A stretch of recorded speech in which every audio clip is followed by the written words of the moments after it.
A local attorney is cautioning owners of rental properties and vacation homes to make sure their rentals are clean after each guest leaves.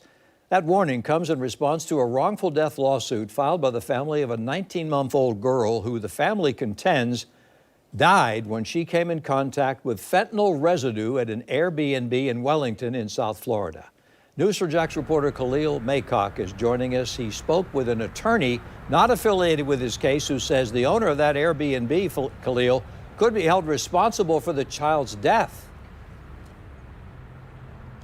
He did. He says the owner of that Airbnb has a responsibility to keep it clean for the next guest. And he says if that did not happen, that owner could be found negligent. It's obviously a risk.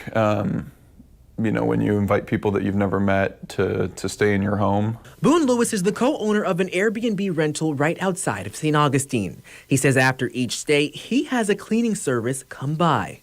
Our team implements what I think is becoming standard, where they have kind of a post-clean check where whoever does the cleaning will let their management know that they're complete, and then someone will come by and just do a quick pass through. This is to reduce the risk to future guests.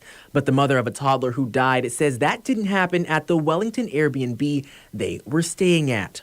In a wrongful death suit filed against the owner, the property manager, Airbnb, and the person who rented the place before them, the mother says their 19-month-old daughter died after coming into contact with fentanyl residue that was left behind in their Airbnb rental. The lawsuit goes on to say a toxicology reading indicated a quick death, ruling out the little girl coming into contact with fentanyl anywhere else.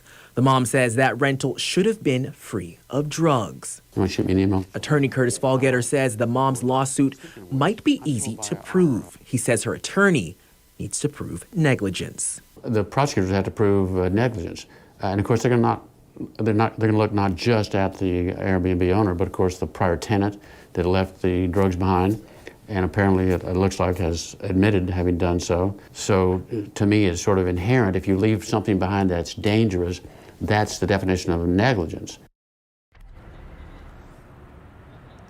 And that attorney says for Airbnb owners to reduce risks like this in the future, it's important for them to make sure their place is fully clean. And I did reach out to Airbnb for comment. They did send one, and they say that their hearts go out to the Lavinier family and their loved ones for their devastating loss.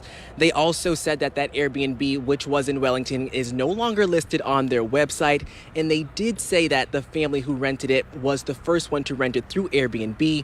It was previously rented through another website. Reporting live, Khalil Maycock, Channel 4, the local station.